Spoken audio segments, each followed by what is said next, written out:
name higher. We lift your name higher. We lift your name higher. We lift your name higher. Daddy, we lift your name higher. Daddy, we lift your name higher. We lift your name higher. We lift your name higher.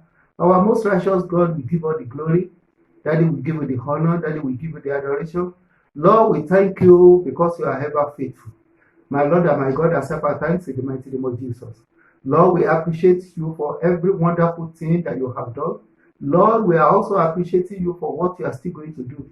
Everlasting Father, accept our thanks in the mighty name of Jesus. My Lord and my God, we commit the word into your hand today. Lord, speak through me. Lord, let the word penetrate the heart of your people.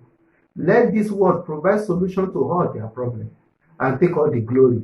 Let everyone experience transformation that is beyond the understanding of man. Thank you, Lord. Thank you, Father. In Jesus' wonderful name, we pray. Amen. I welcome you once again into this particular platform. I thank you for your steadfastness. I thank you for creating time to listen to this word of God. And my prayer is that your time will not be wasted in the mighty name of Jesus. Once again, we are looking at the topic, movement of transformation. Movement of transformation. And we take our text from the book of Matthew chapter 17 verse 1. Matthew chapter 17 verse 1. And I read, and after 6 days, Jesus taketh Peter, James, and John, his brother, and bringeth them up into an high mountain apart. Verse 2, and was transformed before them, and his face did shine as the sun, and his raiment was white as the light. What is transformation? To change to something better. Transformation means to change to something better. To change to something glorious. To change to something exalted. To experience sudden or gradual change to a better form. It doesn't matter the position you are or the situation at a particular point in time. When that thing changes positively to a better one, we call it transformation. And most of the time, it is sudden, very sharp. To metamorphose from a level to a better level. To move from bad to good. To move from good to better. And to move from better to best. I pray for everyone watching at this moment that your life will experience transformation in the mighty name of Jesus. Jesus transfigured in the presence of some of his disciples to show what we will become if we remain faithful till the end. It was not a mistake that Jesus Christ took some of the disciples with him. He knew what will happen where he was going to. But he wants to reveal to them what is our hope? What are we going to become at the end of the day if we remain steadfast? As we can read from the book of 1 John chapter 3 verse 2. 1 John chapter 3 verse 2, which says, Beloved, now are we the Son of God, and it do not yet appear what we shall be. But we know that when he shall appear, we shall be like him, for we shall see him as he is. There's a school of thought that always say what you look at is what you become.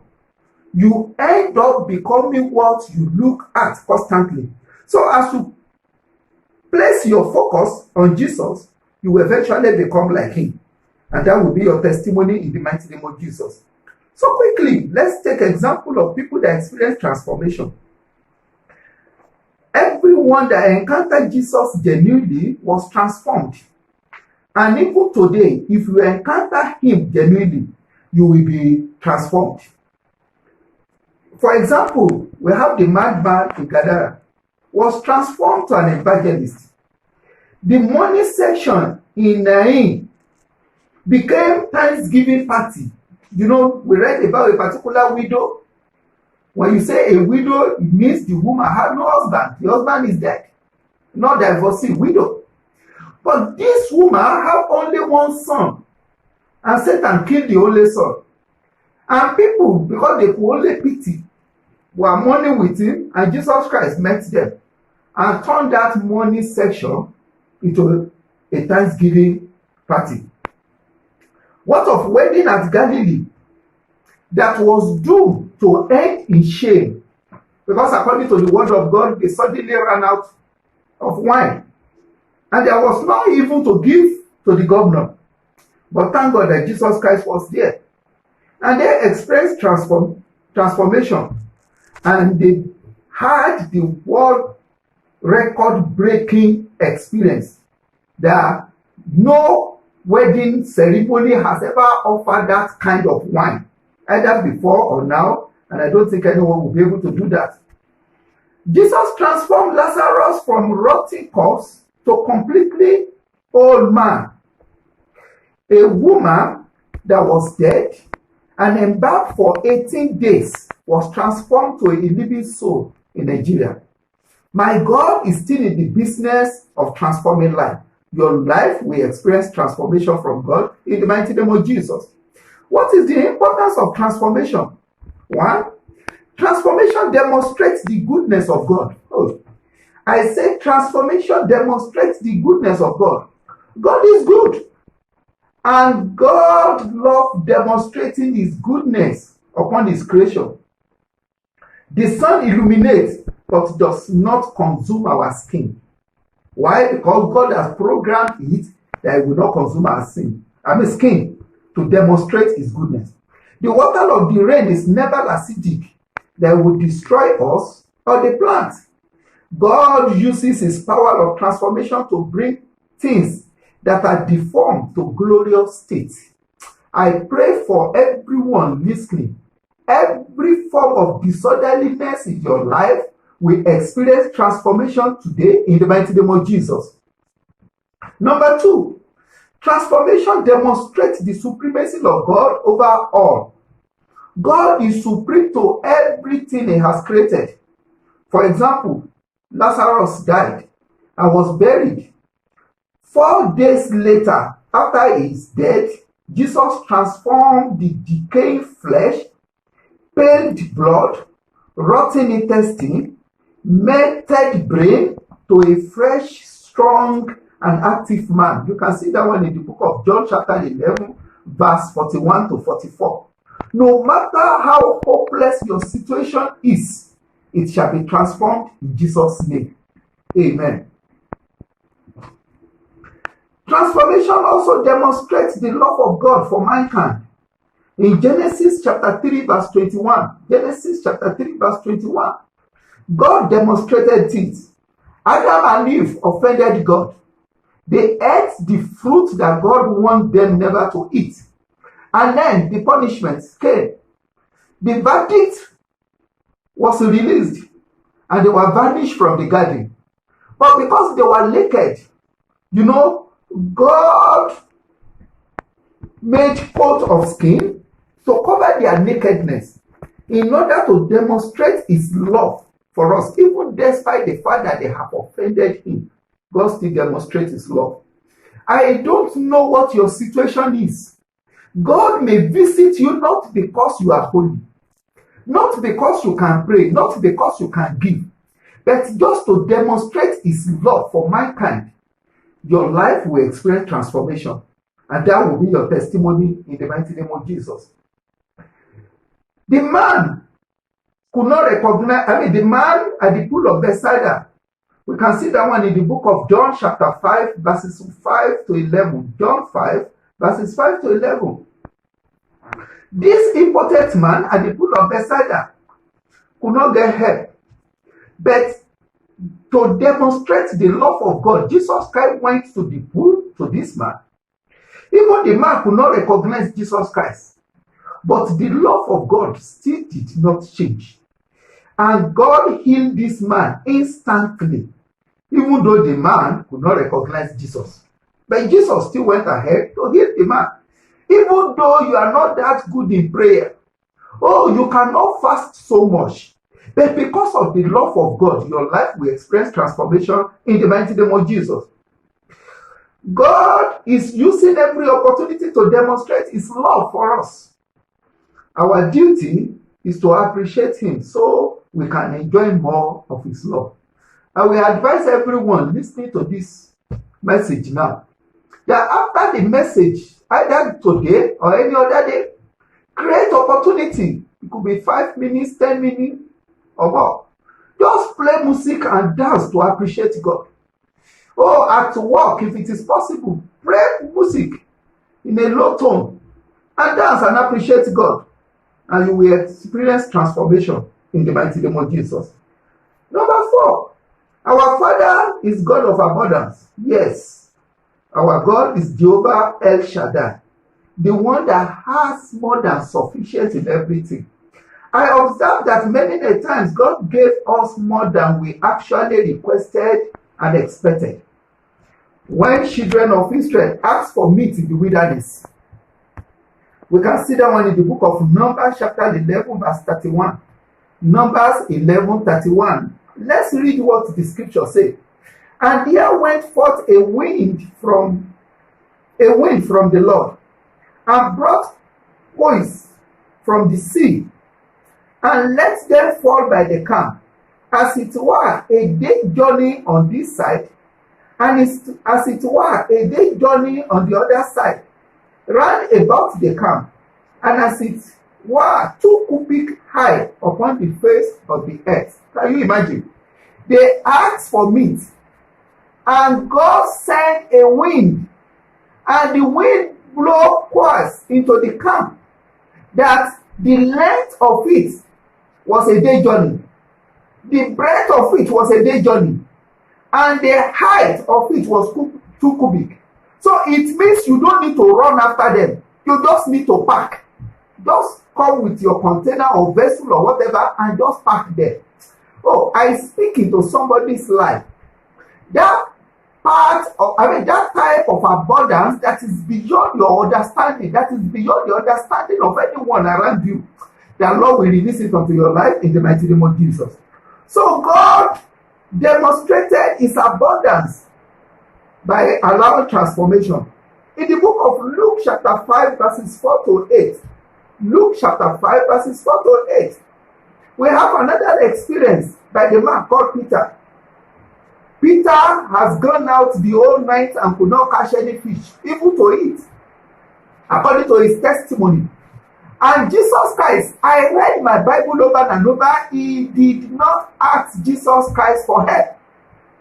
But because of the love and demonstration of abundance of God, after he allowed Jesus to use his boat, Jesus said, "Launch unto the deep and cast your nets."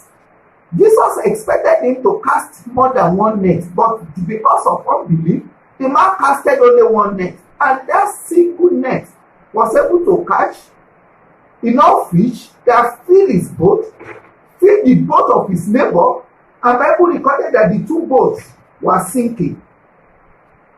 This terrified him that he left those things and ran to Jesus and said, "Depart from me because I'm a sinner."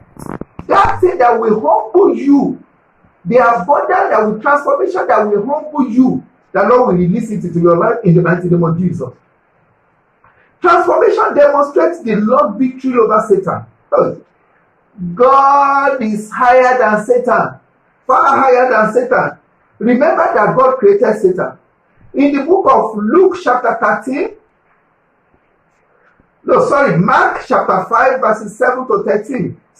Mark chapter 5 verses 7 to 13.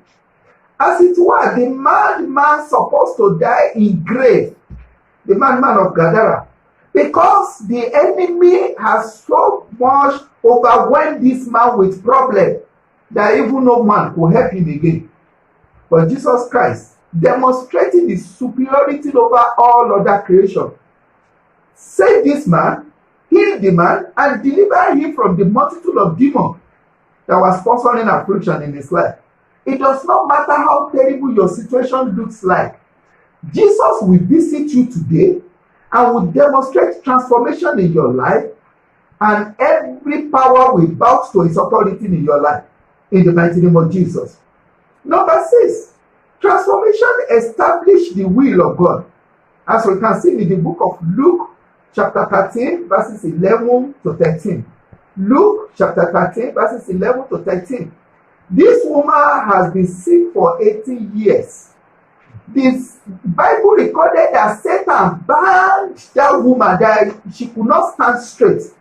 I don't know what situation that binds you and has made you not to be able to stand straight. It could be your economy. It could be economical. Oh, your business is down. You have worked in diverse places, but you don't have savings to justify the number of years you have worked.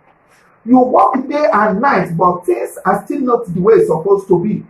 The same God that delivered this woman will deliver you today, so that his will in your life shall be established. In the mighty name of Jesus.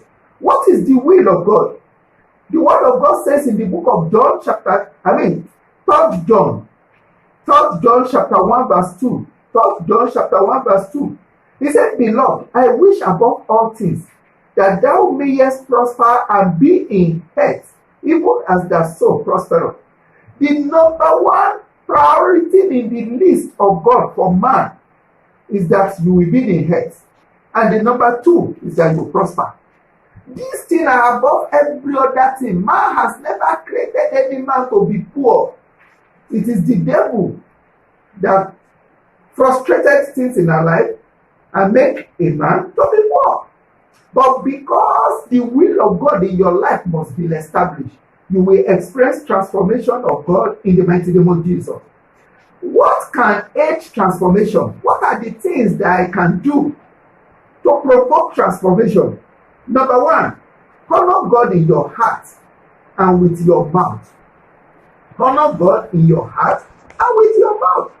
Do not query God because no evil comes from him. Do not query God. Honor God. Oh, some things are not working well. Honor God for the one that is working well. That you are still alive today is enough to honor God. Because it is only the dead that chapters has been closed. Your chapter is still open. Anything, you may be poor today, you may be the richest person tomorrow.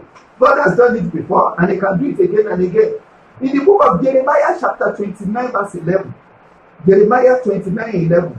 Read, for I know the thoughts that I think towards you, said the Lord, thoughts of peace and not of evil, to give you an expectant end. God has good plan for you. Honor him so that he can bring those plans to manifestation. Number two, come under a new management. Things you can do to provoke transformation. Come under a new management. You have been under a management, either human management or any other management other than that of God. Come under the management of God, so that he will be able to bring transformation into your life. Surrender to the Lordship of Jesus and stay with him. When you do that one, then God will surely bring transformation into your life. Amos 3:3 says, can two work together except they be agreed? You must agree with God. You must come under the management of God for him to be able to prosper you. Number three, thank God sincerely. Thank God from your heart. Appreciate God for the gift of life. More importantly, for your transformation that is due now. It doesn't matter what your situation is. God can turn it around. We read about a man called Lazarus in the book of John chapter 11. The man died.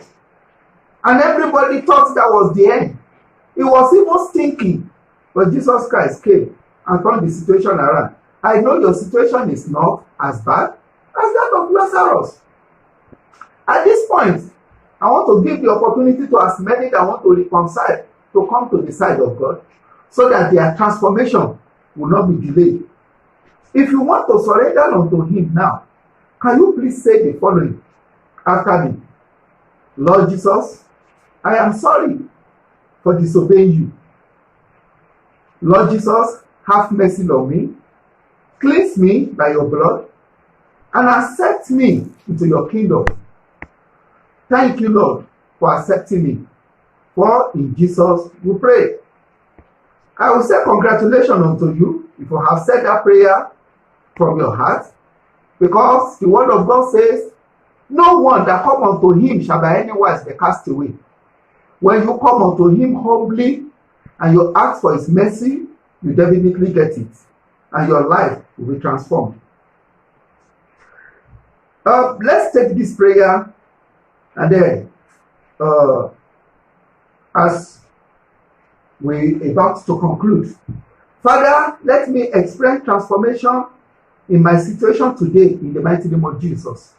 Lord, in whatever situation I am, no matter how terrible, no matter how hopeless, Lord, let me experience transformation in the mighty name of Jesus.